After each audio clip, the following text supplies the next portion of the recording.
The limo jet is a Learjet fuselage that has been retrofitted into a vehicle, and it's street legal and one of the only ones on the planet. So I tell people all the time I was either smart enough or dumb enough to kind of jump headfirst into the project.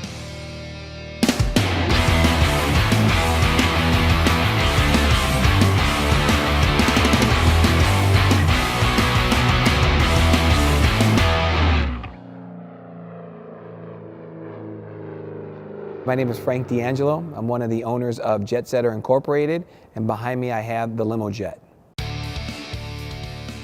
I've always had a passion for cars. It really started when I was in the limousine business. I owned a company called Exotic Coach, and we would custom and create some of the craziest limos on the planet. And then when I was approached with this idea, it made logical sense. It's 42 feet long, it's 11 feet 6 inches high, it's about 8 feet wide, and it's about 12,000 pounds. So we'll start on this side.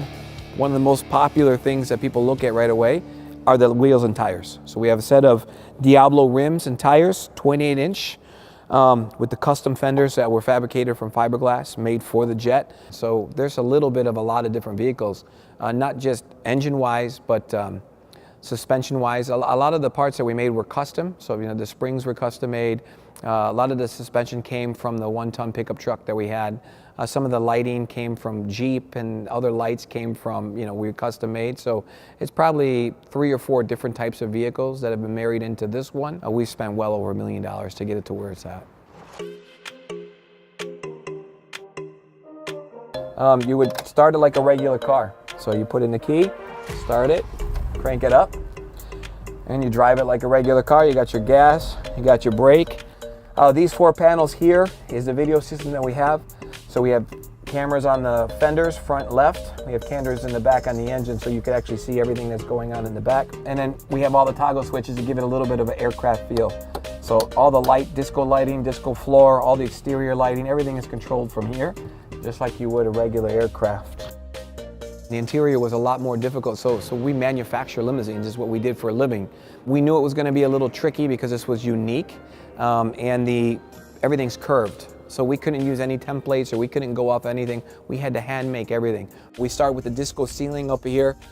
We did it this way so that when people riding it can see that you're really in a jet fuselage. So we put some custom plexiglass pieces. We lit it up with some LED lightings. People really get a kick out of that, and it keeps the feel of the limo jet. We have the big screen TV in the back with the sound system.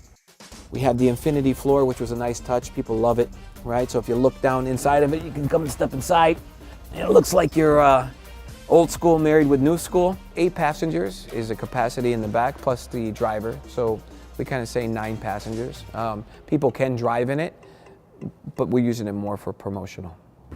I'm gonna go ahead and raise these flaps over here on this side with you over here. So if you take a look in the back, we're gonna show you some of the sound. We have 2 separate sound systems. So we have an interior and we have an exterior, and it booms pretty good. You have your 12-inch subwoofer in here. Inside, this is basically just a giant speaker box at the end of the day. We integrated these flaps over here to open up. You have speaker, subwoofer, speaker, speaker, subwoofer, speaker. So we wanted a little bit of afterburner look in here without putting the real fire inside of it, so that it can either blink to look like a real afterburner, or you can just keep them on straight with nothing on over here. Regular gasoline, right? So we got a gasoline engine, goes in right there. We have a regular tank from our donor vehicle that goes right into the back. Same thing around this side. And our engine fits right under there. My guess, we haven't hit top speed. Maybe we'll do that today. Top speed is probably a little bit over 100. I mean, any V8 engine is going to hit 140, 150, but this weighs over 12,000 pounds. So, my goal probably is not to reach top speed, to be honest with you, but it can go pretty fast.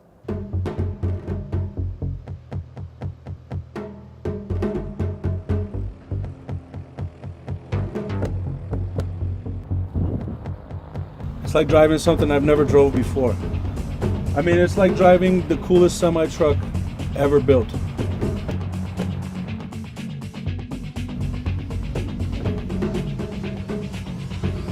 All right, get ready for takeoff.